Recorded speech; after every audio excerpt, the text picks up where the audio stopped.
sociocultural relacionado con la sexualidad. Y la salud sexual es un estado de bienestar que afecta positivamente la calidad de vida. Entonces, no solo tiene que ver con lo físico, no solo tiene que ver con lo mental, sino que la salud sexual en todas las personas y además en los pacientes con enfermedad renal crónica tiene una fuerte impronta sociocultural que me habla del tabú que significa hablarlo o no hablarlo en consultorio, que me habla del tabú que significa cuando estoy en la formación de mi especialidad, lo charlo o no lo charlo, es un tema que yo abordo con el paciente, me animo a abordarlo con los pacientes. El paciente se anima a decirle a su médico, el que le da las pastillas para la presión y el que lo conecta a la máquina de diálisis, si tiene o no erecciones, es el lugar, es la forma. Todo esto va a marcar la forma en la que yo puedo comunicarme con mi paciente respecto a este tema. La respuesta sexual humana, y acá, si no conocen esta serie que se llama Masters of Sex, se las recomiendo para que la vean, que habla de la historia de Master y Johnson. Master y Johnson era Master un ginecólogo, Johnson su secretaria, porque está en la década del 60, no había muchas posibilidades para que las mujeres desarrollen otra cosa, y ellos son los que empiezan a estudiar la respuesta sexual en las mujeres. Obviamente que en la década del 60 hablar de sexualidad, ciencia y estudios respecto a eso fue absolutamente raro, mal visto, ¿sí? Pero son ellos los que nos hablan de cómo es la respuesta sexual. Y tenemos como en rosita la respuesta sexual humana femenina, hablando de femenino siempre en lo que va a tratar de esta charla, femenino y masculino van a ser pacientes cisgénero, no porque los pacientes transgénero no existan, sino porque tenemos que empezar desde lo más básico para entender y después, si quieren, podemos hablar del transgénero, de la transexualidad y la respuesta sexual, ¿no es cierto? Pero las respuestas sexuales normales empiezan con un momento de deseo, una fase de excitación, una meseta en la que masculino y femenino van a llegar al orgasmo de manera única o de manera múltiple, y luego una resolución con un periodo refractario característico de la respuesta sexual masculina. Si la salud sexual tenía que ver con lo social, con lo psicológico, con lo sociocultural, bueno, pues la disfunción sexual va a tener que ver con las mismas cosas.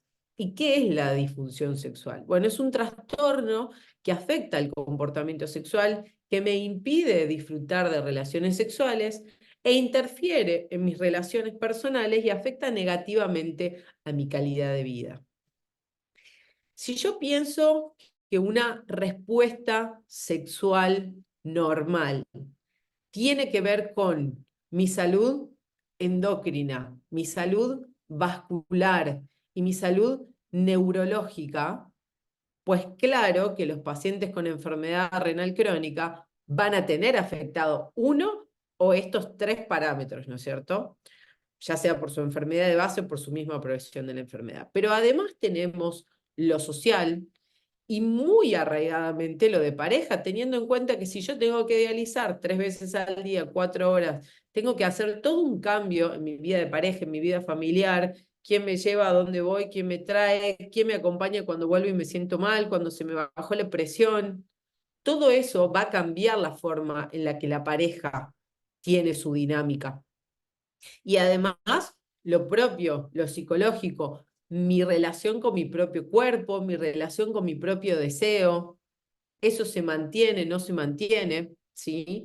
Y en esto siempre hay que hacer un paréntesis y ser conscientes de nuestras subjetividades sexuales o de lo que nosotros pensamos que es una función sexual placentera y por lo tanto lo disfuncional, para no cargarlo dentro de mi consulta, para no asumir respuestas del paciente incluso antes de hacerle las preguntas.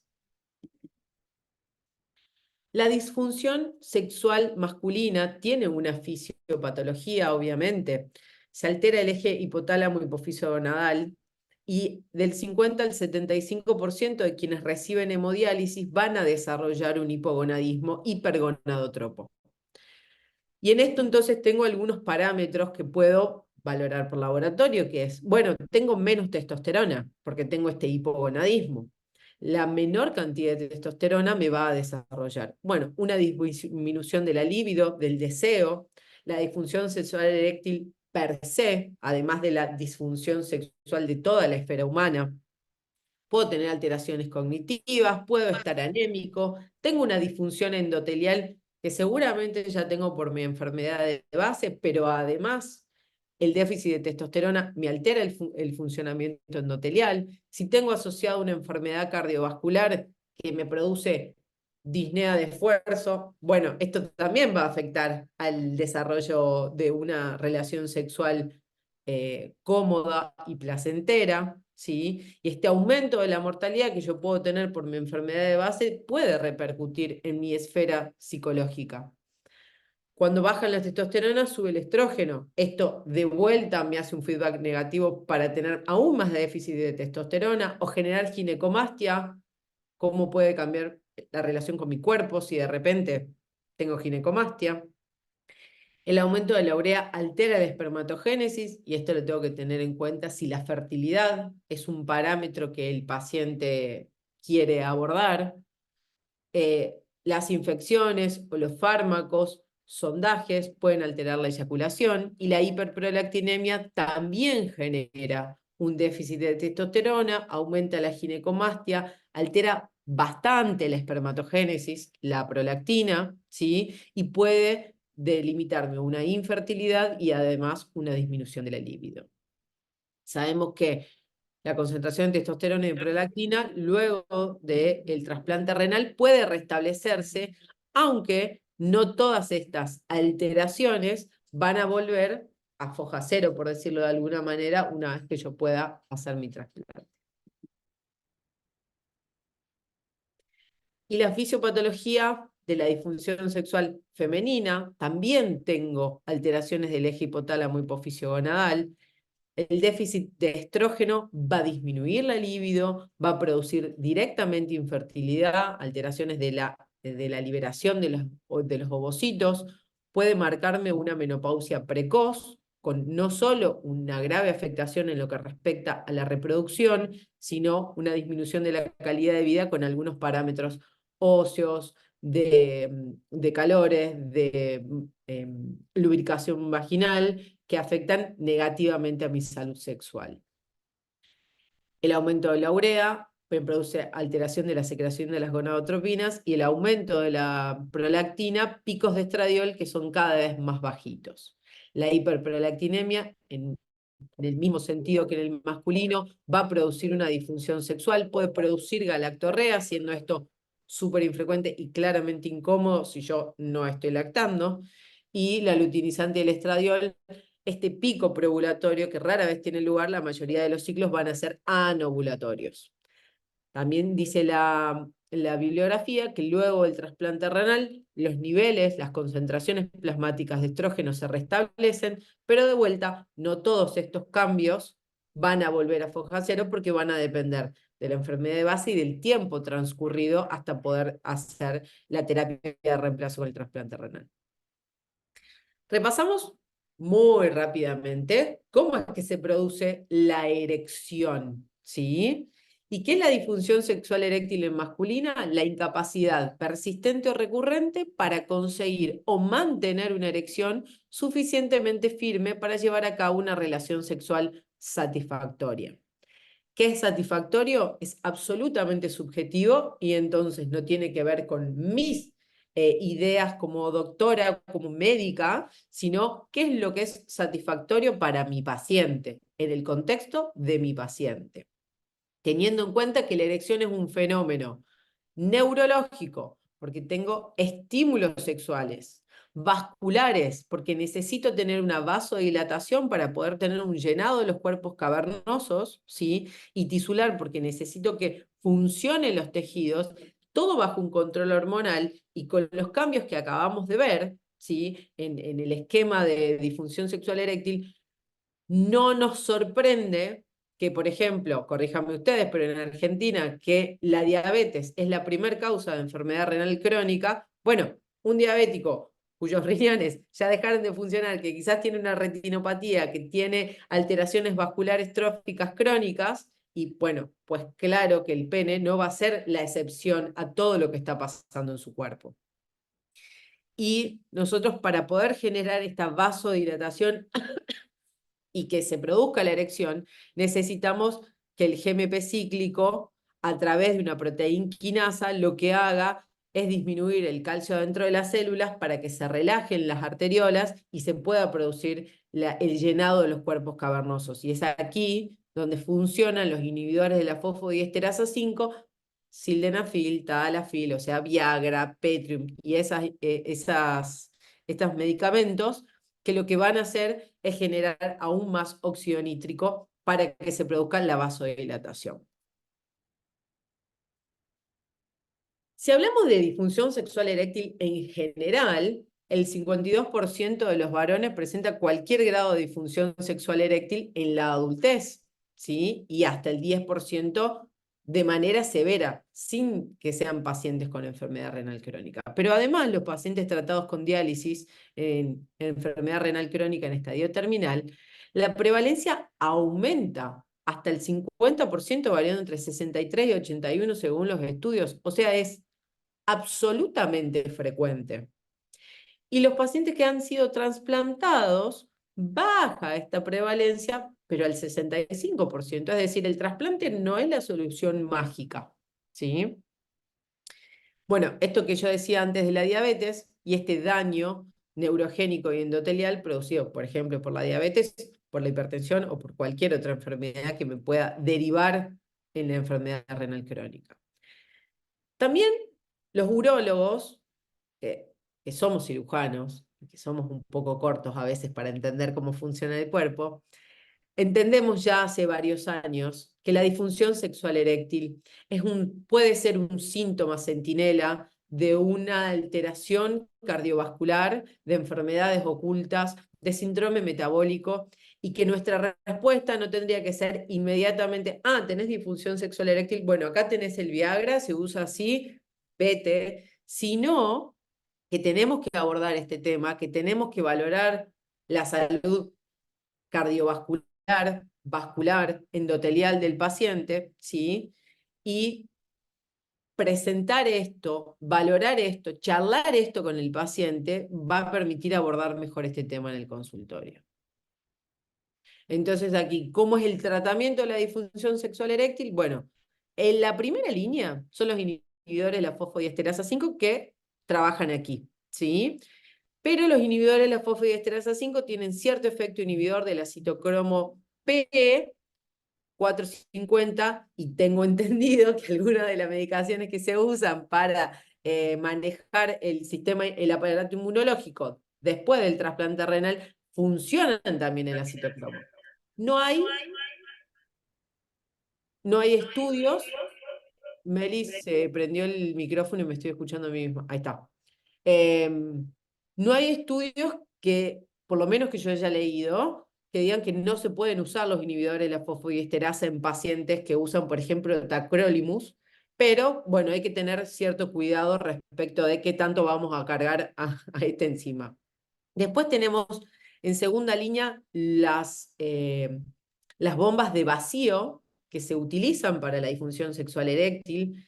Ahora, por la mayor presencia de sex shops y que es más fácil acceder a esto, incluso a través de Mercado Libre, son mucho más fáciles para que el paciente pueda tener, a través de bombas de vacío, generar erecciones sin tener que tomar los inhibidores de la fosfodiesterasa si es que no pueden hacerlo por su salud cardiovascular sobre todo.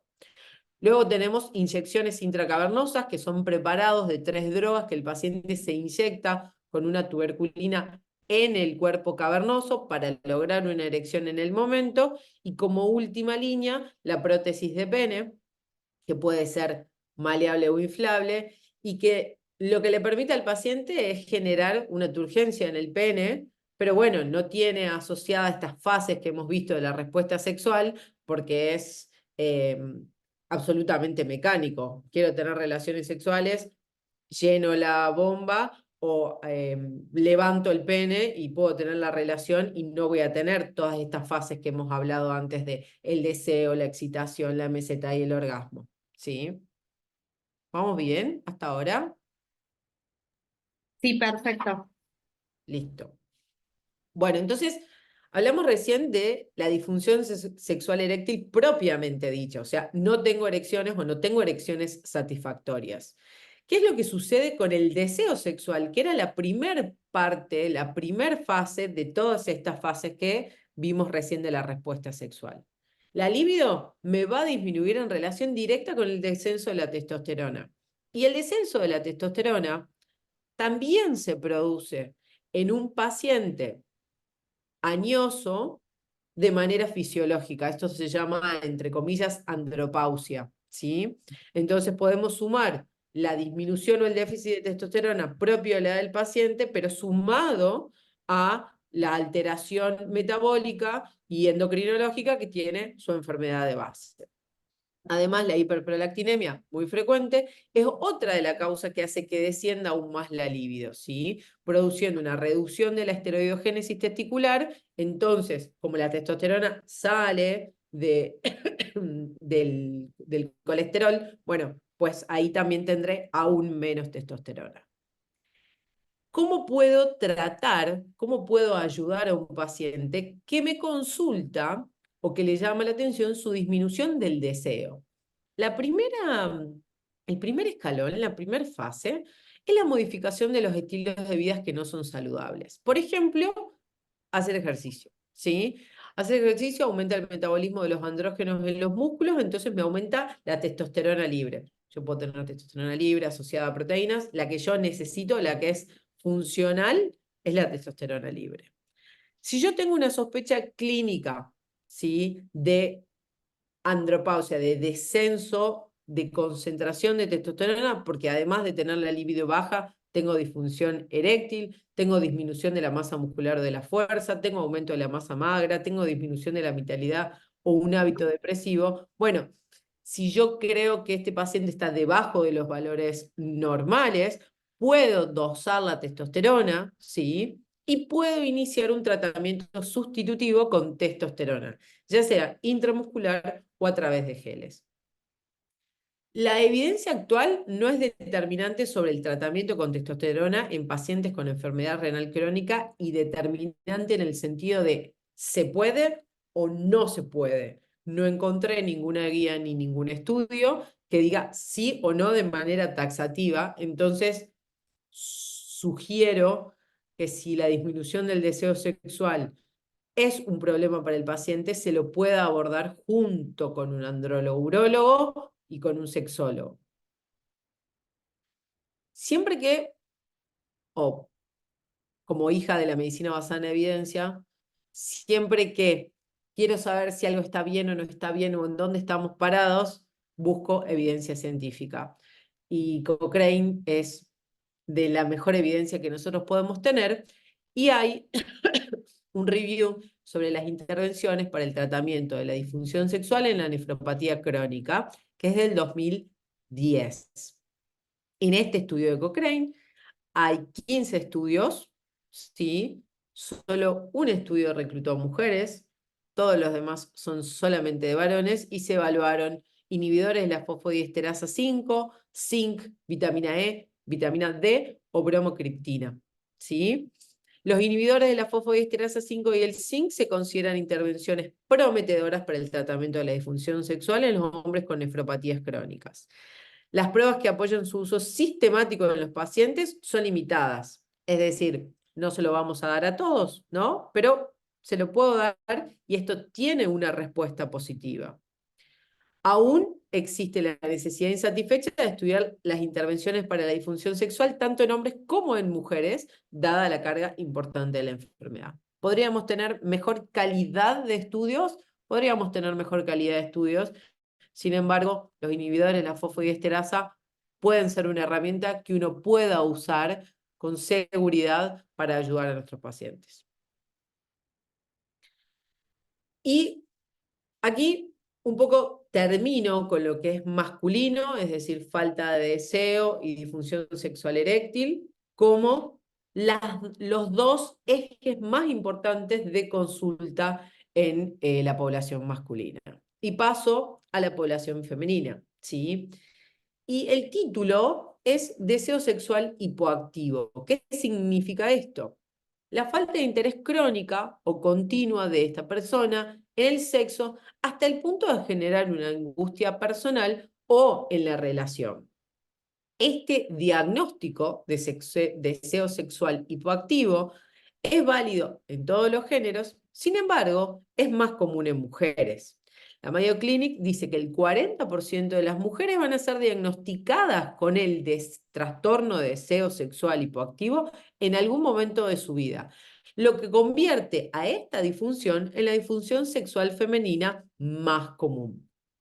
En una mujer con enfermedad renal crónica, este diagnóstico en algunas investigaciones es en el 100% de las pacientes con enfermedad renal crónica. O sea, en el 100%, en todas, ¿sí? Algunos estudios dicen 30, pero algunos estudios dicen en todas. Y sabemos que el deseo disminuido es uno de los dominios de la función sexual que más se altera en las mujeres con diálisis, ¿sí? Y que después del trasplante renal va a mejorar significativamente. El FSFI que dice aquí es una evaluación, un cuestionario para valorar cómo está la salud sexual femenina. ¿Y por qué se da el deseo sexual hipoactivo? Y bueno, por lo mismo que hemos hablado, en este caso en el hombre, pero cambiando el nombre de las hormonas, básicamente. Todas las alteraciones neuroendocrinas y metabólicas, junto con las infecciones crónicas, como la diabetes, van a influir de forma negativa. Si yo tengo bajo el nivel de estrógeno, que también puede ser debido a la menopausia, en consonancia con lo que les dije antes de la andropausia, va a favorecer no solo a mi deseo disminuido, sino también a que la elasticidad de la vagina va a ser menor, la lubricación de la vagina va a ser menor, mi deseo va a ser menor, ¿sí?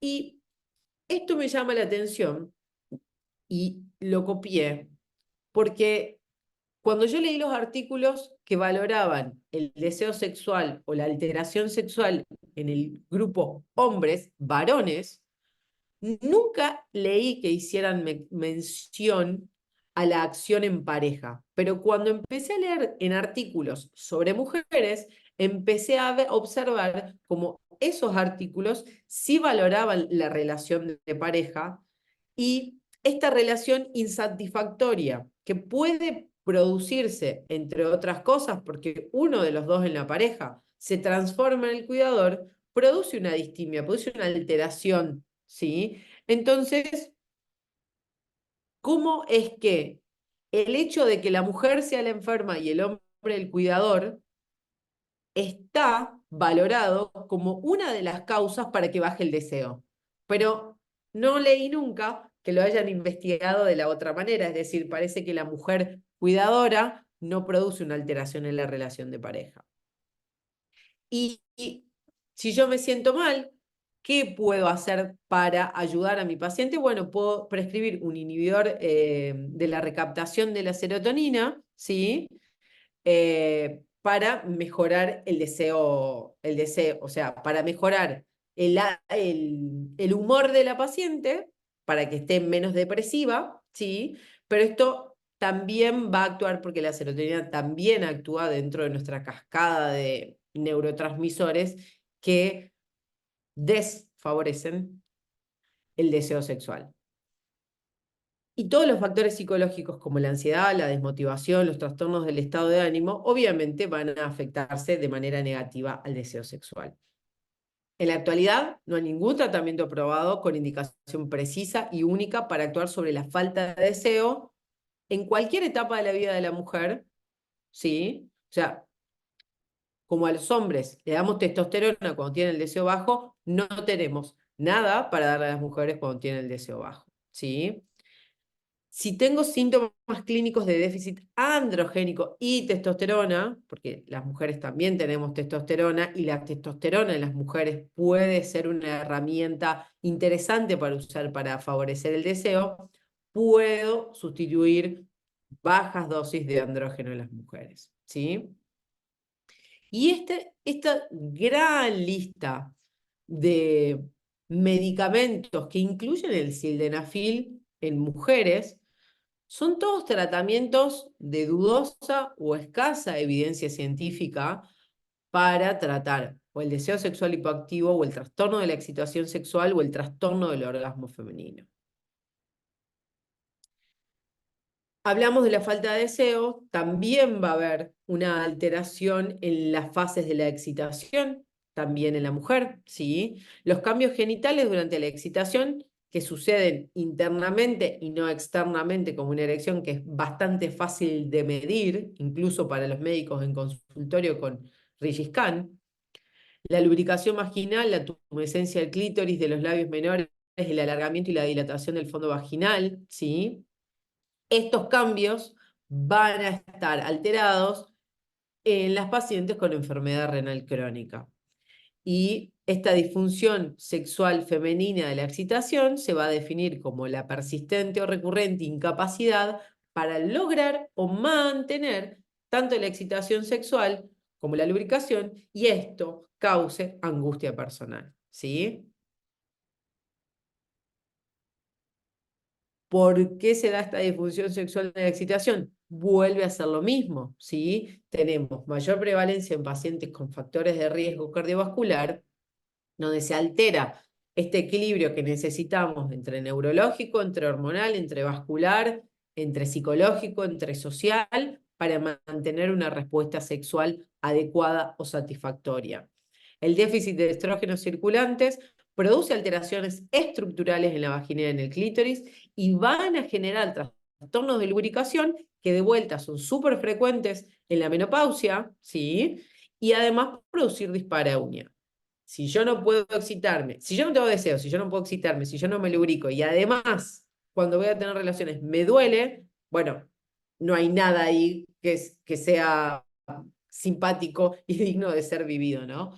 Los bajos niveles de testosterona también vamos a verlos asociados con disminución de la excitación sexual, además de cansancio y fatiga, ¿sí? Que tienen que ver también con la enfermedad renal crónica del paciente. Y también me llama mucho la atención cómo cuando uno lee sobre alteraciones o disfunciones sexuales en las mujeres, la depresión, la menopausia, la angustia que conlleva esperar el trasplante, están descritos en la bibliografía, pero cuando uno habla de varones parece que no están angustiados, que no están deprimidos, que no les parece triste esperar tanto tiempo por un trasplante, porque de verdad no leí ningún artículo que hable de la parte psicológica de los varones. Llamativo, no. Muy frecuente, ¿no?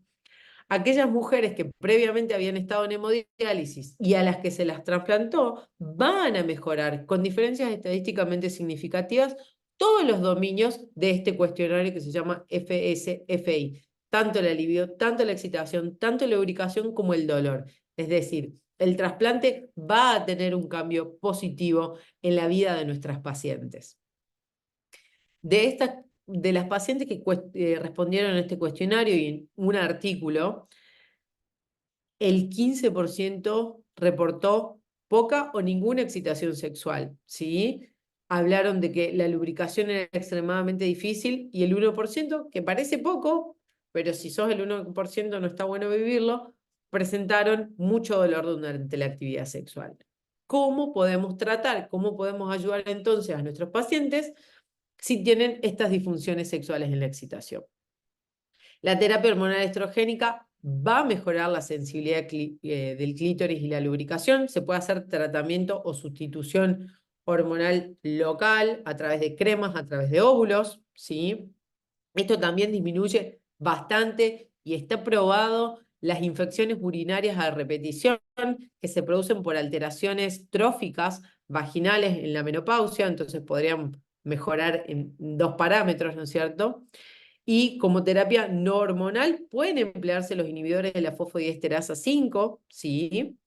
la relajación muscular que producen esta medicación va a aumentar el diámetro de la longitud de la vagina y el clítoris, asociándose a la tumescencia clitoridea, mejorando la lubricación vaginal. Y además tenemos también dispositivos de vacío, que es este que está en la fotito, que es el Eros TD, que es lo mismo, es lo análogo a los dispositivos de vacío para penes, que son para el clítoris, que aumenta el flujo de sangre a los genitales, entonces favorece la sensación del clítoris, la lubricación y también el orgasmo. Y así como teníamos alterada el deseo, la excitación, también puedo tener alterado la fase orgasmo, digamos, la fase final de este cuadrito grafiquito que hemos visto al principio.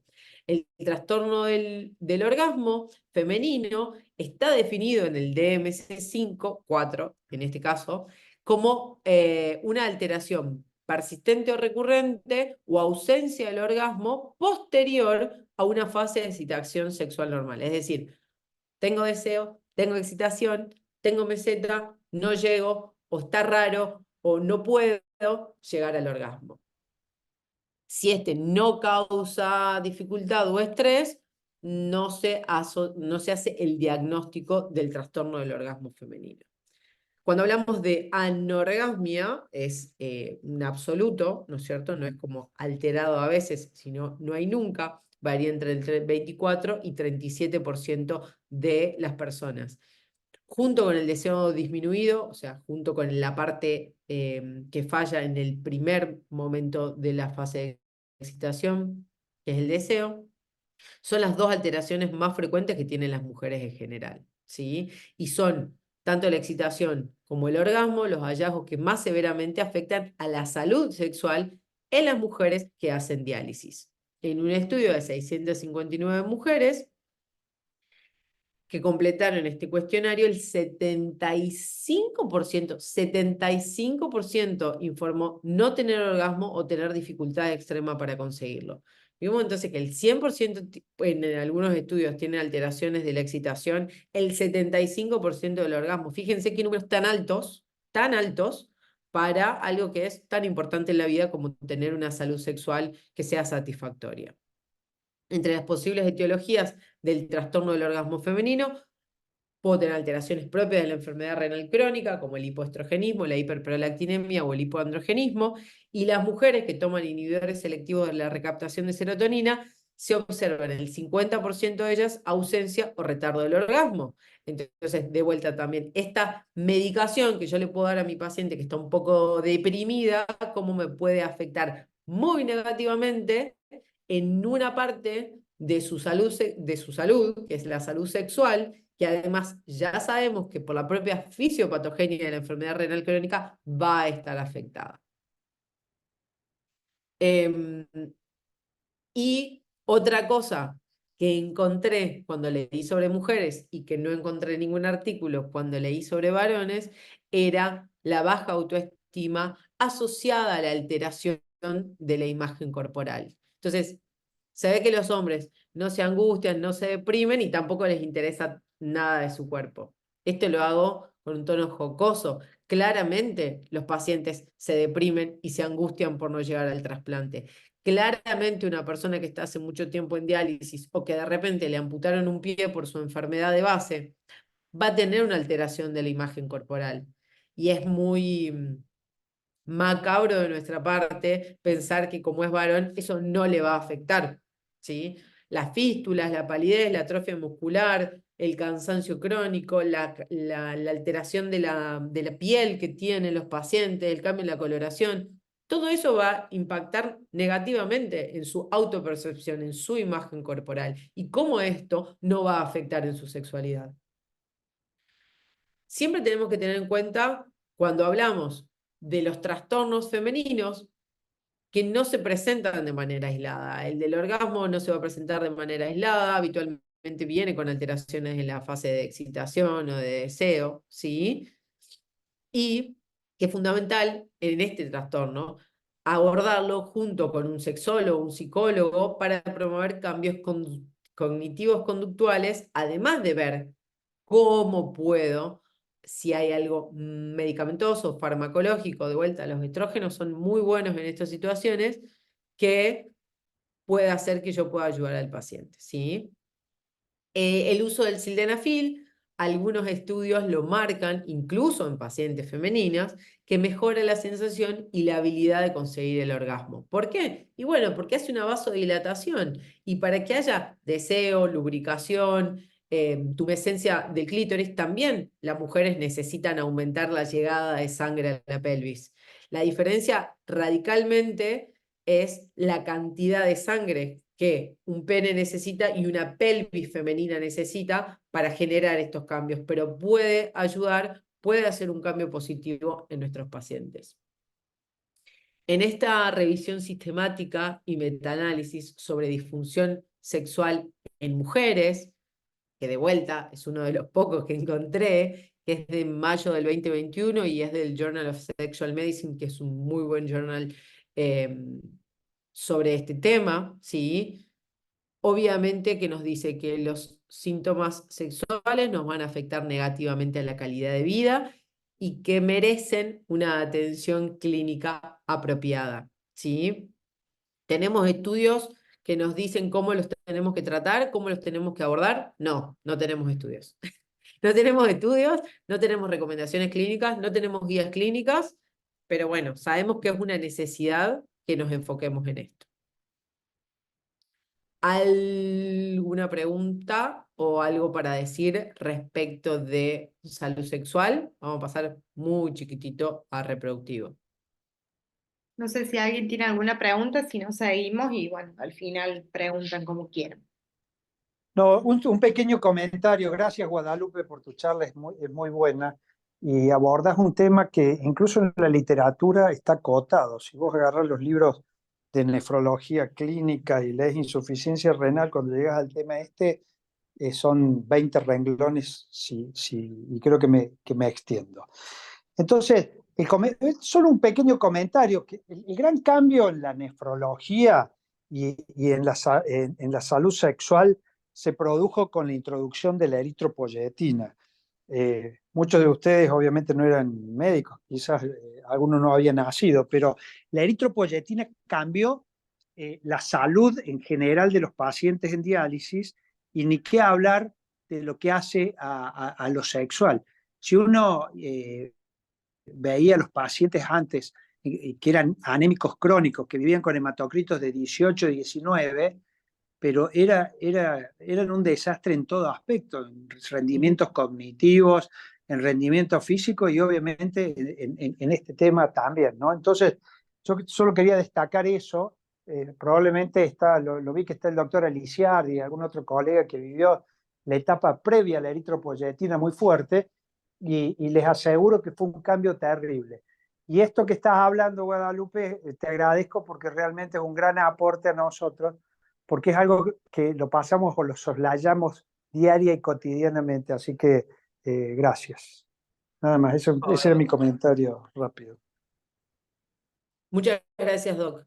Y después hablamos un poquito de fertilidad, porque en términos generales, las mujeres tenemos, por decirlo, una ventana de fertilidad en términos de edad bastante más acotada que los hombres, ¿sí?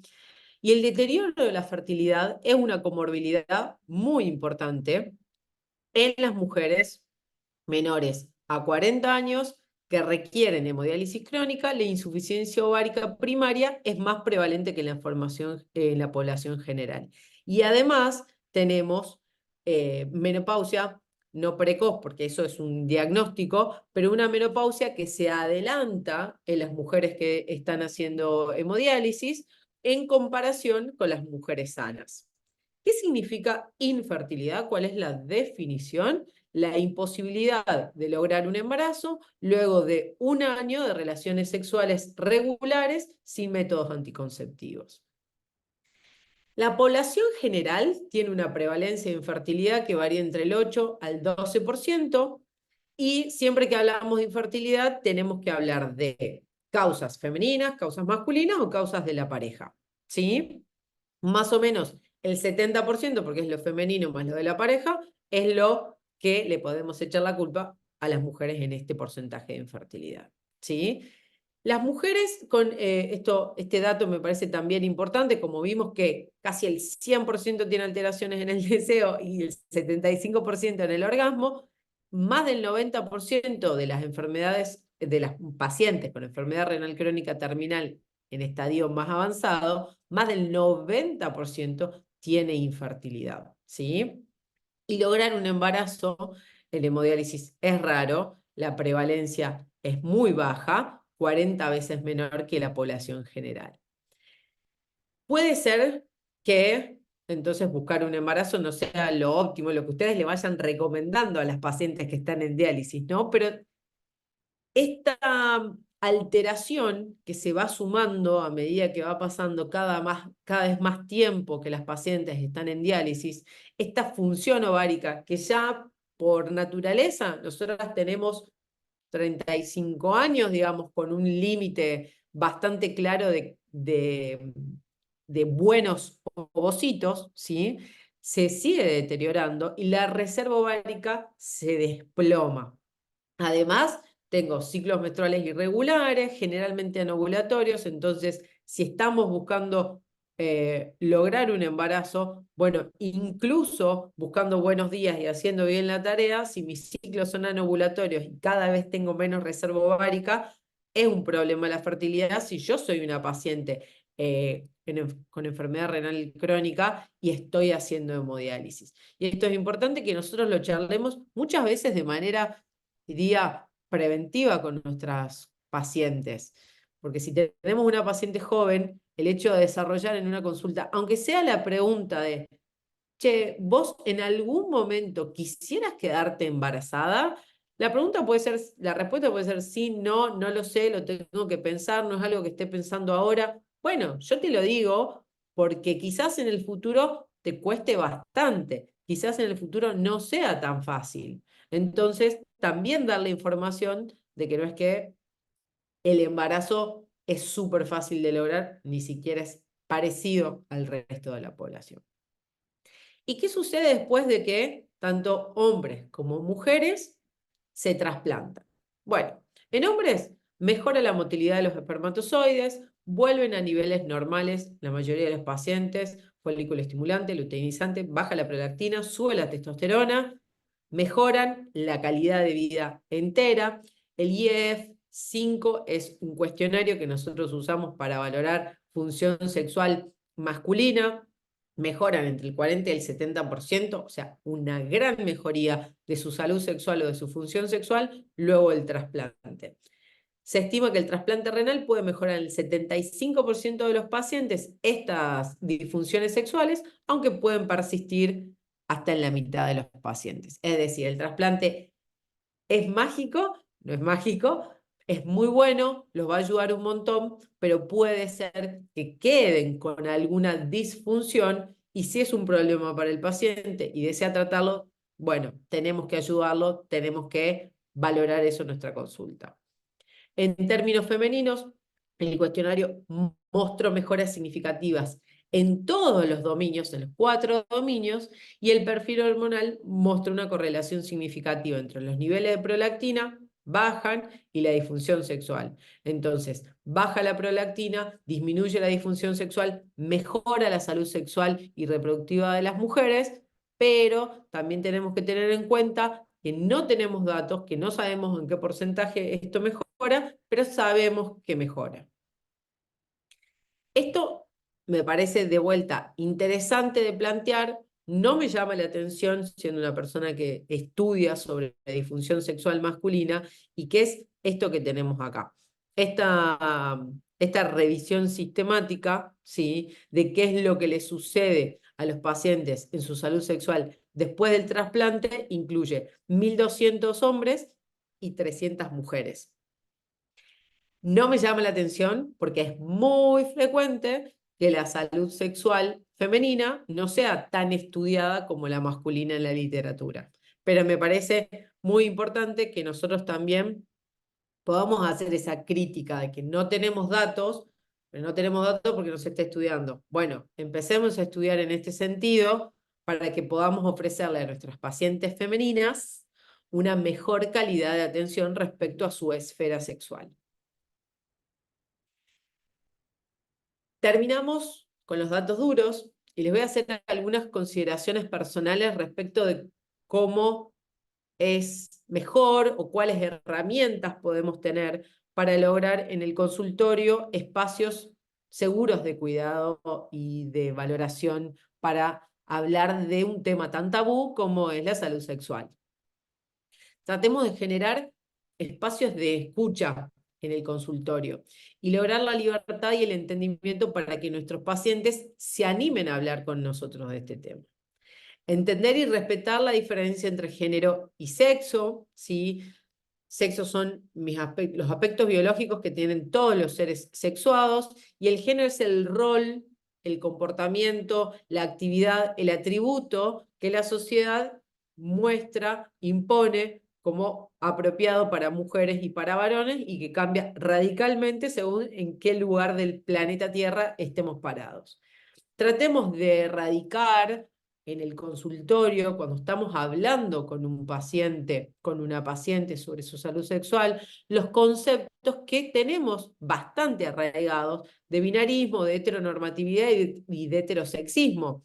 Porque imagínense que yo largo la pregunta y le pregunto a un paciente masculino cómo se siente respecto de su salud sexual, y si me dice, bueno, no logro tener una erección lo suficientemente buena, y si yo lo interrumpo y le digo, para penetrar una vagina, y ese paciente no tiene relaciones con mujeres, tiene relaciones con varones, y probablemente no quiera seguir hablando conmigo de este tema, porque ya entendió que mi cabeza está esperando que él conteste otra cosa, ¿sí? Entonces, tratar de ser mucho más receptivos y no poner en nuestros pacientes nuestras ideas, nuestras acciones, nuestros deseos sobre su salud sexual y reproductiva. Y recordar que en Argentina ninguna identidad de género es patologizada, ninguna es judicializada, ninguna es criminalizada. Las identidades transgéneros tienen todas las libertades y todos los derechos desde el 2012 en Argentina, y esta identidad autopercibida es súper importante que la respetemos. Muchas veces en el sanatorio tenemos dificultades respecto a cómo se llaman los pacientes, porque sale nombre y apellido. Si nosotros entramos a la parte de donde el paciente está enrolado en el sanatorio, no tenemos la opción de género neutro, una cuestión legal que podríamos tener en el sanatorio.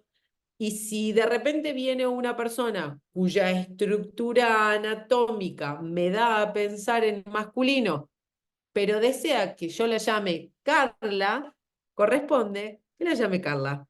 Y que si el pronombre que elige para que yo me comunique con ella es el femenino, aunque tenga barba, tendré que llamarla en femenino, aunque tenga barba.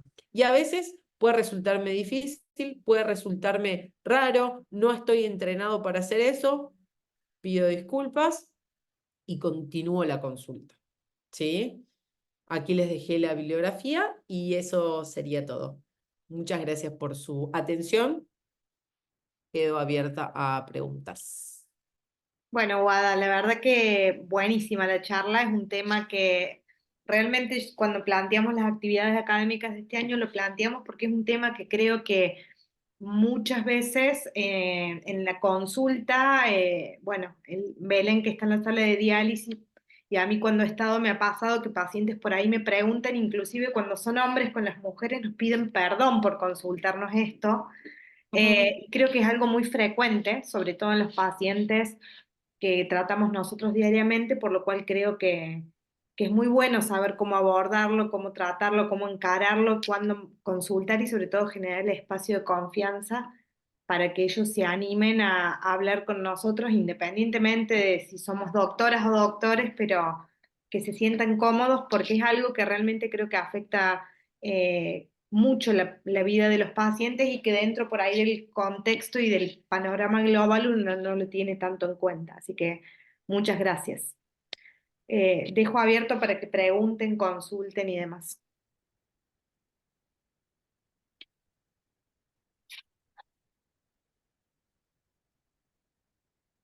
No sé si van a querer preguntar entonces. No sé si alguno tiene alguna pregunta o algún comentario. Hola doctora, soy Augusto Villafañe, muy buena la clase. Tenía una duda sobre el porcentaje de mejoría de deseo sexual que mencionó al principio con respecto al trasplante renal. Eh, Repaso los números para ver si los estoy diciendo correctamente. En cuanto al paciente con enfermedad renal crónica terminal, tenían un porcentaje de 63 al 80% de caída del deseo sexual que los pacientes trasplantados tenían del 63. Quería saber si estos pacientes con insuficiencia renal crónica terminal, ese porcentaje de los que ya padecían caída del deseo sexual tuvo una mejoría y en cuánto fue el porcentaje o si hay algún estudio que tenga algún porcentaje de mejoría de estos pacientes luego del trasplante. Que tengo entendido que en cuanto a las mujeres era bastante significativo, pero no sé si estaba detallado sobre esa misma muestra de estudio que ya tenían una caída del deseo sexual.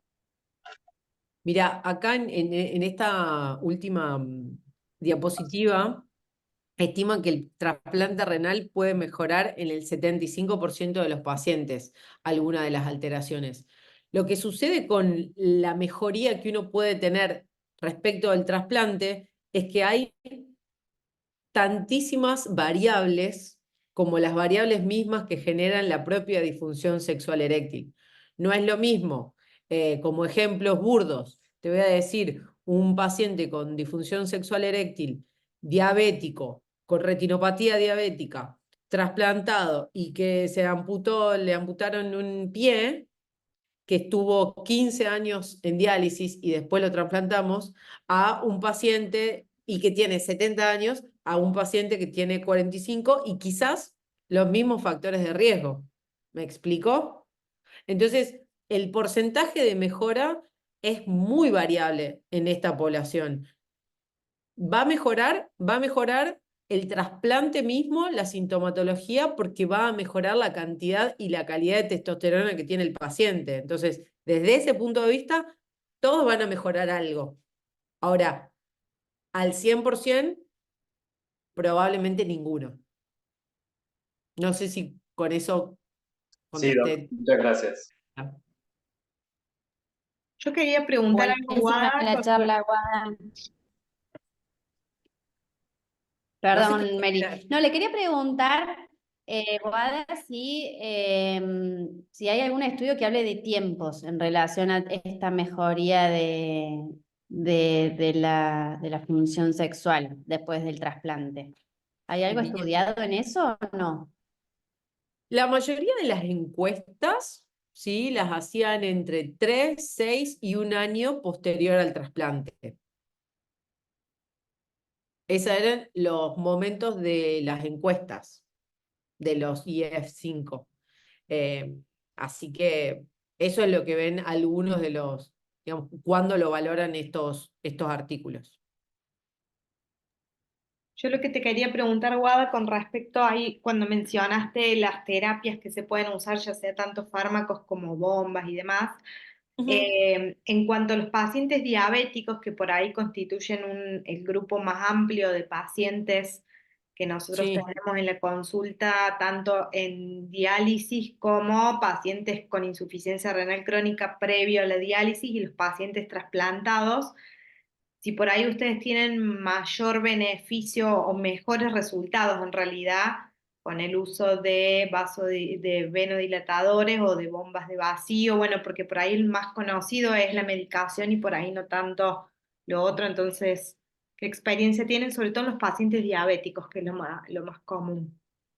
En términos generales, es bastante mejor tolerado tadalafilo que sildenafil, por la característica de biodisponibilidad que tiene el fármaco. Tiene un inicio bastante más lento y un mecanismo de acción bastante más largo, 24 o 36 horas.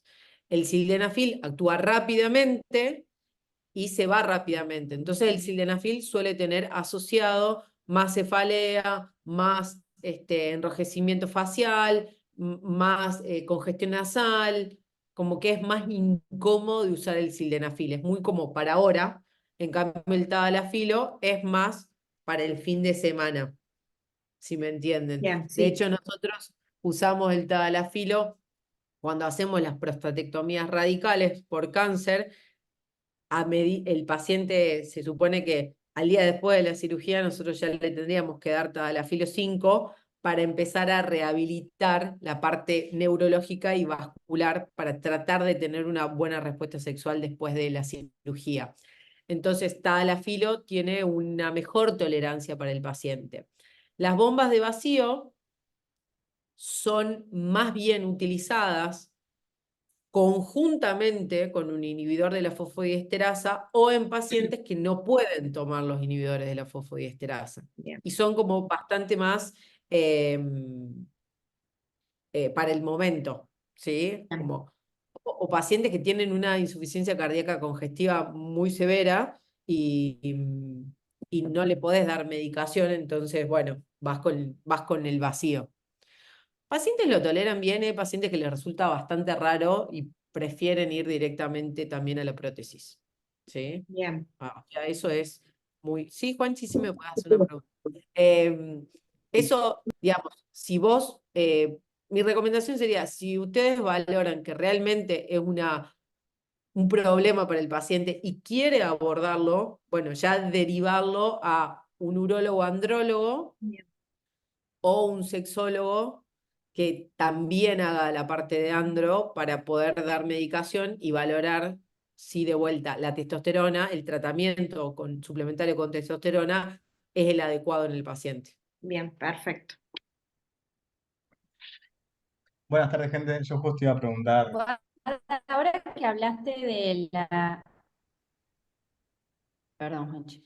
No, perdón, ¿me escuchan ahí bien? Ahí está. Sí. No, justo iba a preguntar eso porque, bueno, nosotros tenemos el examen esto de mañana de sexualidad, estaba viendo las contraindicaciones de lo que es los inhibidores de la fosfodiesterasa 5, la severa arritmia, el uso de nitratos, el antecedente de infarto, y entre otras cosas, la enfermedad renal crónica. Entonces, nunca me puse a pensar justamente si, bueno, primero estos medicamentos, qué tan, cuál es la libertad que tenemos como para usarlos.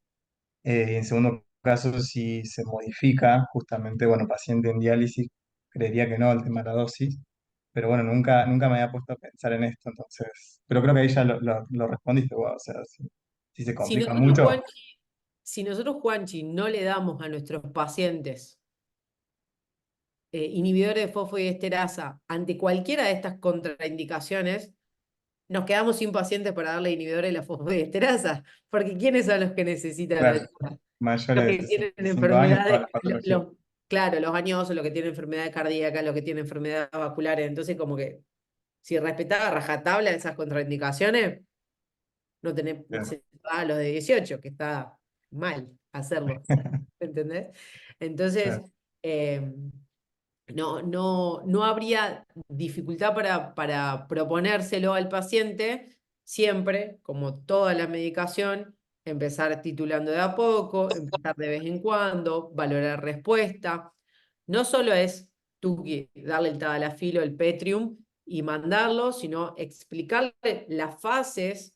Si no hay fase de deseo y no hay fase de excitación, no va a haber erección.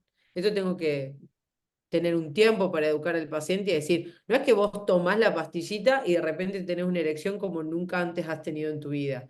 Si no trabajás tu respuesta sexual, no vas a tener respuesta en absoluto. Si vos te tomás el tadalafilo y te vas a hacer a pagar las cuentas, no vas a tener una erección en la cola del Rapipago. No va a suceder.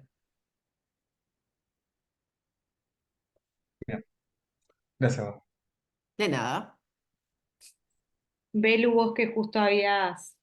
Sí, no, perfecto. Era justo lo mismo que iba a preguntar Juanchi, porque, a ver, yo en la sala de diálisis me pasa esto, sobre todo lo que en mi experiencia no me suelen buscar a mí para preguntarme los pacientes varones estas cosas, lo suelen buscar a los varones, ¿no? Porque me cuesta mucho que este tipo de preguntas me las hagan a mí, no se ve que no llegan a tener por ahí la confianza o se sienten más cómodos con los varones.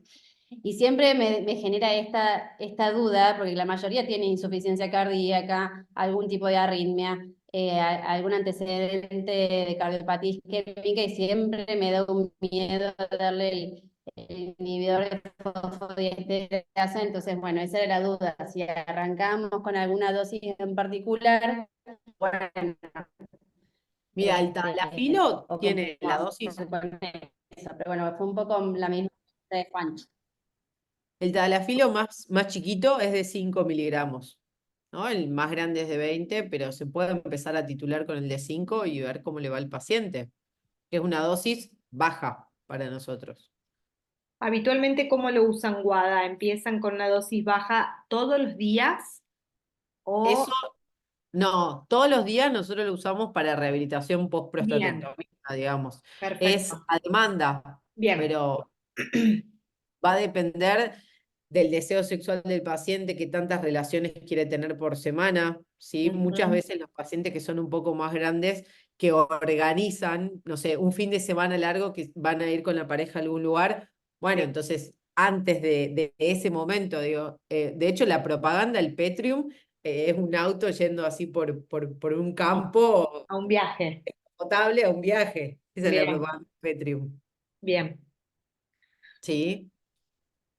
Después, en Nueva Córdoba, el andrólogo urólogo de referencia del servicio es Manuel López Seoane, y bien. en el Cerro, Leonardo Tabip, como para que Bueno, eso tengan es un buen dato para tres. tenerlo como referencia para mandar pacientes. De hecho, les diría que es bastante más, tienen menos contraindicaciones dar inhibidores de fosfodiesterasa que hacer tratamiento sustitutivo de testosterona. Bien, bueno, eso es importante, sí. Porque por ¿Sí? ahí hay He como mucho visto, tabú con el uso de los inhibidores, ¿no? Del miedo, de todas las contraindicaciones que tiene y demás. Entonces por ahí como que los pacientes con insuficiencia renal son como muy frágiles en eso y uno los Ujú. tiene como muy, muy cuidados en eso. Vos sabés que el tabú ese de la dosis y todo eso es absolutamente médico, porque la cantidad de uso y abuso de estas sustancias de inhibidores de fosfodiesterasa que hay en la población general Sí, es alarmante, te diría. Así que el miedo es prácticamente de los médicos, porque los sí. pacientes lo usan como caramelitos. Juanchi, no sé si justo te interrumpí. no, no, que justo como un comentario, que no es poco de haber sido estos 2 años estudio de residencia, me debo haber cruzado con 6 7 pacientes en diálisis que tenían prótesis, entonces también eso es como algo, Ujú. prótesis de pene, que justamente la maleable, que por ahí no nos cruzamos en otro ambiente, bueno, post-prostatectomía o esas Claro. cosas, pero en diálisis lo he visto y la primera vez que me llamó la atención ahora en la clase, así que como para prestar atención de esta patología en pacientes con enfermedad renal crónica. Creo que es un buen tema para que los chicos tengan para futuros trasplantes, no trabajos científicos, porque es algo que, como vos decías, no hay mucha bibliografía y es un tema que realmente se consulta y es una problemática que por ahí es tomada como no la más importante en estos pacientes, así que está bueno. Sí, Bueno, la verdad que sí. sí. Bueno, no sé si alguien quiere preguntar algo, comentar algo. La verdad que Guada, muchísimas gracias por la charla, como siempre. Un tema súper, súper que no lo vemos, que no lo charlamos con frecuencia y que creo que lo vemos mucho en la práctica clínica, así que está bueno. Bueno, muchísimas gracias de vuelta por la Bueno, invitación, por por, favor. por llevarme a estudiar cosas que no sabía, eh, y por hacerme aprender un poco más. Así que muchas Bueno, gracias. gracias a vos. Bueno, y nos vemos entonces la semana que viene, el miércoles, que tenemos reunión de anatomía patológica, así que bueno, muchas gracias a todos. No Están me ves, pero invitados los urólogos también. paso. Gracias. Chau, muchas gracias, Chao, buenas que tardes, tengas Chao, buen nos gracias. vemos.